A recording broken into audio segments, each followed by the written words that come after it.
नमस्कार, मैं प्रमोद कुमार। आप देख रहे हैं पीके टाइम्स। आज जिस शख्सियत से हम बात आपको रूबरू कराएंगे उनका नाम है Mukesh Meena.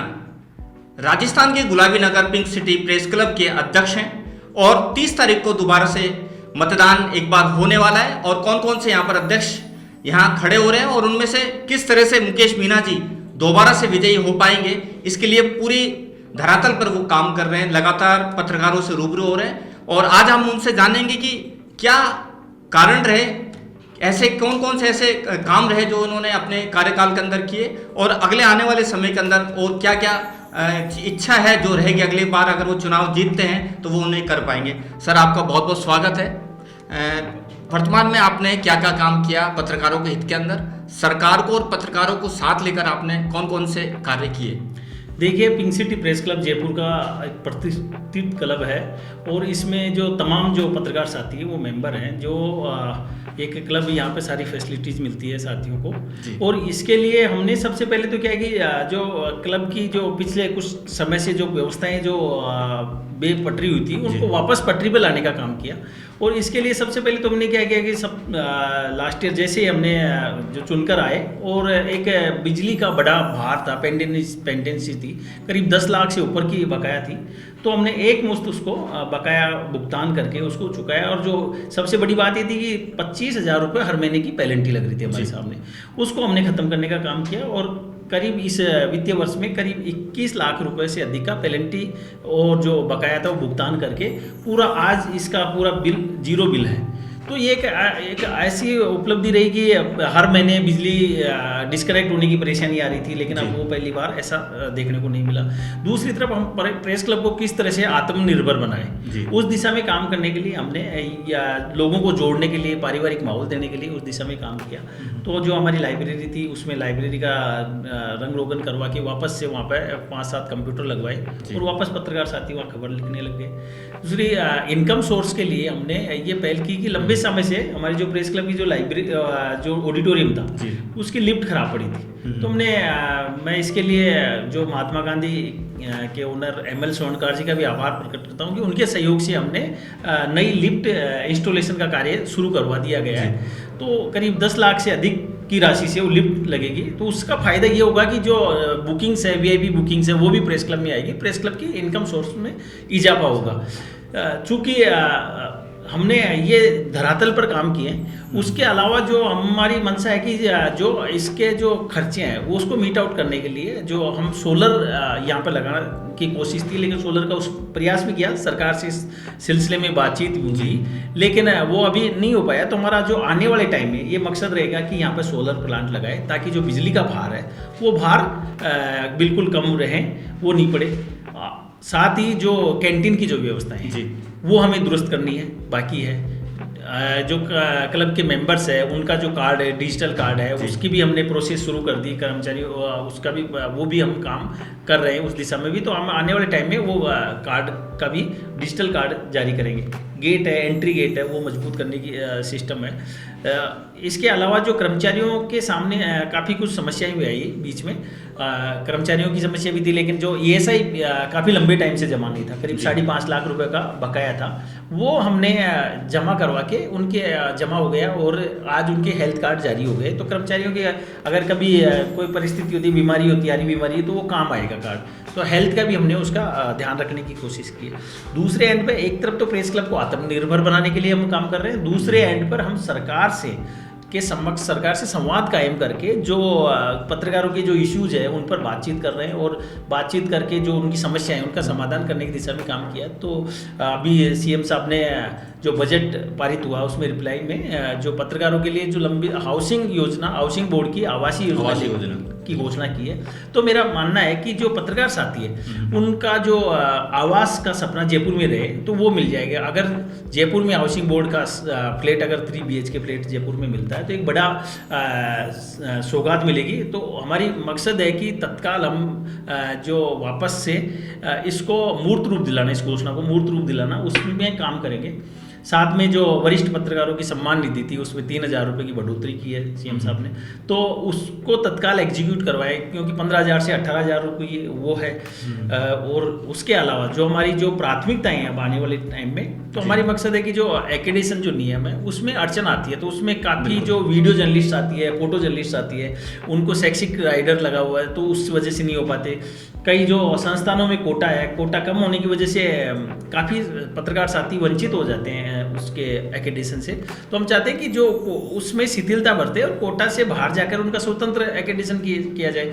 Video journalist, photo journalist आती है, उनका एक्रेडिटेशन हो जाए। साथ में जो स्वतंत्र पत्रकार की जो आयु सीमा 45 साल कर रखी है, उसको हम चाहते हैं कि सरकार से मांग रहेगी, कोशिश रहेगी कि हम उसको 35 साल वापस इसको करवाएं, ताकि जो इसका लाभ अधिक से अधिक पत्रकारों को मिले।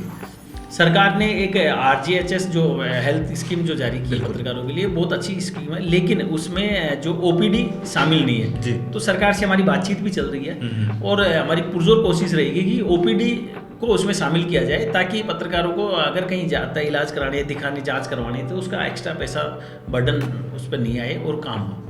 ये देखिए, आप अभी तीसरी बार शायद अध्यक्ष रहे हैं। 3 बार रह चुके और आप एक मतलब मंजे हुए खिलाड़ी हो चुके हैं इस अध्यक्ष पद के लिए।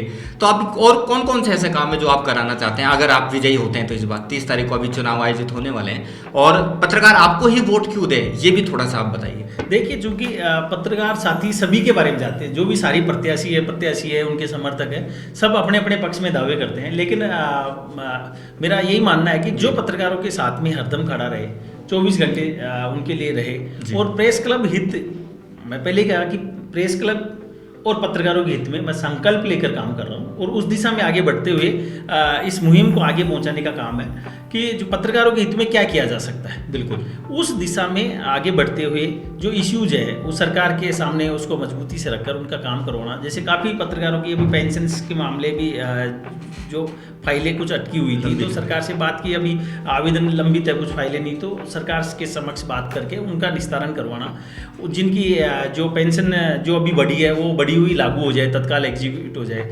आवास योजना है, आवास योजना में उसको तत्काल हाउसिंग बोर्ड उसको क्रियान्विति शुरू कर दे। तो इन सभी जो मुद्दे हैं और भी छोटे छोटे जो इश्यूज है पत्रकारों के, उस दिशा में हम काम करेंगे। पत्रकार सुरक्षा कानून है, एक बड़ा इशू है, क्योंकि पत्रकार जब काम करता है, विषम परिस्थितियों में काम करता है, तो कई बार जब खबरें लिखता है तो उस पर अगर कोई माफिया उनसे भी दो चार होना पड़ता है, और कई बार हमले भी हो जाते हैं। तो ऐसी स्थिति में अगर पत्रकार सुरक्षा कानून लागू होता है तो बड़ा एक सहारा होता है, पत्रकार निर्भीक और निष्पक्षता से काम कर सकता है। तो सरकार से मांग है कि कई स्टेट्स में ये पत्रकार सुरक्षा कानून लागू है, तो यहाँ राजस्थान में भी लागू किया जाए। इसी तरह और जो काम इश्यूज है उन पर हम प्राथमिकता से लेकर 2 एंड पे काम करना चाहते हैं। एक तो प्रेस क्लब, जिसको आत्मनिर्भर बनाना है, हमें प्रेस क्लब की बहबूदी के लिए काम करना है, और दूसरे सरकार के स्तर पर संवाद कायम कर उनके इश्यू को सॉर्ट आउट करवाना है। प्रेस क्लब चूंकि पत्रकारों का क्लब है, यहाँ पे मैं चाहता हूँ कि जो अब हमने एक जर्नलिस्ट कॉन्क्लेव शुरू किया है, 3 दिवसीय अभी की पहली बार कार्यक्रम हुआ, तो वो कार्यक्रम एक बड़े स्तर पर, लार्ज स्तर पर कार्यक्रम हो, जिसमें देश भर के, दुनिया भर के तमाम जर्नलिस्ट यहाँ पर आए, अपनी बात रखे, संवाद कायम हो और विचारों का आदान प्रदान हो, एक फुटफॉल बढ़ेगा। तो वो एक प्राथमिकता रहेगी। जो कैलेंडर कार्यक्रम है हमारे जो प्रेस क्लब के, जो बच्चों का जो शिविर है, ग्रीष्मकालीन अभिरुचि शिविर है, स्थापना दिवस है, पारिवारिक गोट है, सालाना गोट होती है, वो कार्यक्रम, ये कार्यक्रम जो कैलेंडर कार्यक्रम ये समय पे करवाएं। और अब की बार अभी भी चाहते हैं कि जो एक स्पोर्ट्स एक्टिविटी भी होती है हमारी जो पत्रकारों की, प्रेस प्रीमियर लीग, तो हम चाहेंगे कि इस बार प्रेस प्रीमियर लीग अक्टूबर माह में हम करवाएं, विंटर में, और उसकी तैयारियां हम अगले महीने से शुरू कर देंगे। अच्छा, आजकल डिजिटल कर ज़्यादा काम हो गया है, जो सोशल मीडिया है वो भी ज़्यादा एक्टिव हो गए, तो ऐसे में जो अधिकृत पत्रकार हैं या फिर जो सोशल मीडिया, इनके बीच में किस तरह का तालमेल आप लोग कोशिश करेंगे सरकार से, ताकि उनको भी कुछ आने वाले समय में देखिए जर्नलिज्म का जो अभी डिजिटल जर्नलिज्म का प्रभाव बढ़ रहा है, तो सरकार से हमने मांग भी की थी, सरकार से पहले प्रपोजल भी दिया था कि जो डिजिटल जो पत्रकारिता उसको बढ़ावा देने के लिए क्या इसका एक नियम बनाया जाए और उसको किस तरह से बेनिफिट दिया जा सकता है। तो उसके कुछ प्रोविजंस बनाकर कुछ वो लागू किए जाएंगे, नियम बनाकर, और उनको लाभान्वित कैसे किया जाए, क्योंकि आजकल डिजिटल प्लेटफॉर्म पर भी ज़्यादा जर्नलिज्म उसी पर काम हो रही है। तो मैं इसको बढ़ावा देने के लिए, चूँकि प्रिंट और इलेक्ट्रॉनिक मीडिया के साथ साथ अब डिजिटल का ज़माना है, तो इसे हम स्वीकार करके आगे बढ़ना होगा। अच्छा, ये कार्यकाल कुछ कम नहीं रहा 1 साल का? क्या लगता है कि सब थोड़ा बहुत चेंज होना चाहिए संशोधन नियमों के अंदर, 2 साल 3 साल कुछ इस तरह का? हाँ, कुछ ये जो अभी प्रेस क्लब है इसका कंपनी एक्ट में रजिस्ट्रेशन है, ये बातें इसकी आई है कि कार्यकाल थोड़ा कम रहता है, तो इसको 2 साल में किए जाने की मांग उठ रही है। तो हम इस पर विचार करेंगे एग्जीक्यूटिव में लेकर, फिर आगे जो एजीएम इसका निर्णय करती है, तो एजीएम में जब जो भी चर्चा होगी उस पर निर्णय किया जाएगा। लघु समाचार पत्रों के लिए क्या आपके पास योजना है ताकि उनको आने वाले समय के अंदर फायदा मिल सके? देखिए, आज़ादी से लेकर आज तक जो छोटे समाचार पत्र, लघु व मध्यम समाचार पत्र, उनकी बड़ी महती भूमिका है। वो सरकार और समाज के बीच सेतु का काम करते हैं और अपनी आवाज़, जो समस्याएं हैं, उनको बखूबी उठाते भी है।